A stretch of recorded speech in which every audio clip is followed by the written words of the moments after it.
Bismillahirrahmanirrahim. Assalamualaikum warahmatullahi wabarakatuh. Selamat pagi anak-anak hebat. Bagaimana kabar kalian hari ini? Semoga kita semua dalam kondisi sehat ya. Tahukah kalian mengapa tumbuhan bisa dapat tumbuh semakin tinggi dan besar?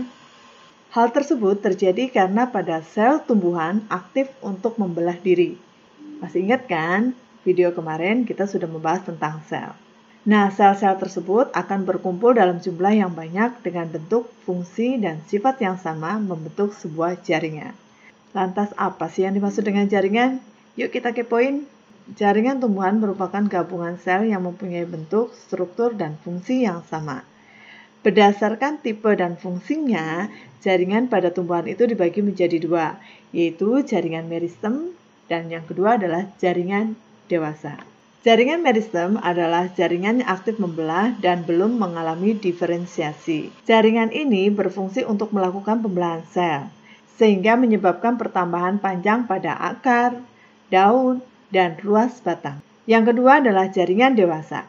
Jaringan dewasa adalah jaringan yang selnya sudah berhenti membelah dan mengalami diferensiasi.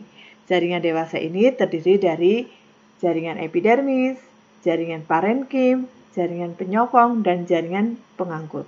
Yuk kita bahas satu persatu. Jaringan epidermis adalah jaringan yang berfungsi untuk melindungi tumbuhan dari pengaruh luar dan membantu proses pernapasan pada tumbuhan. Yang kedua adalah jaringan parenkim.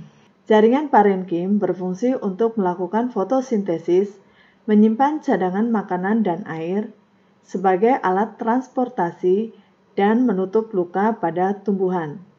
Jaringan parenkim terdiri dari dua jenis, yaitu jaringan spon dan jaringan tiang. Jaringan spon atau disebut juga dengan jaringan bunga karang berfungsi untuk menyimpan karbon dioksida dan membantu proses fotosintesis. Sementara jaringan tiang atau disebut juga dengan jaringan palisade berfungsi untuk proses fotosintesis karena di dalamnya banyak mengandung kloroplas. Yang ketiga adalah jaringan penyokong. Jaringan penyokong berfungsi untuk menunjang berdirinya tumbuhan. Jaringan penyokong terdiri dari jaringan sklerenkim dan jaringan kolenkim. Jaringan sklerenkim berfungsi untuk menguatkan bagian tumbuhan yang sudah dewasa. Sedangkan jaringan kolenkim berfungsi untuk menyokong batang, akar, dan daun muda serta menjaga kelenturan tumbuhan. Yang keempat adalah jaringan pengangkut. Jaringan pengangkut terdiri dari dua jenis, yaitu jaringan xilem dan jaringan floem. Xilem berfungsi untuk mengangkut air dan garam mineral dari akar menuju ke daun. Sementara floem berfungsi untuk mengangkut dan mengedarkan hasil fotosintesis dari daun ke seluruh bagian tumbuhan. Nah, bagaimana? Mudah dipelajari bukan? Demikian pembelajaran kali ini, sampai jumpa lagi pada video pembelajaran berikutnya. Wassalamualaikum warahmatullahi wabarakatuh.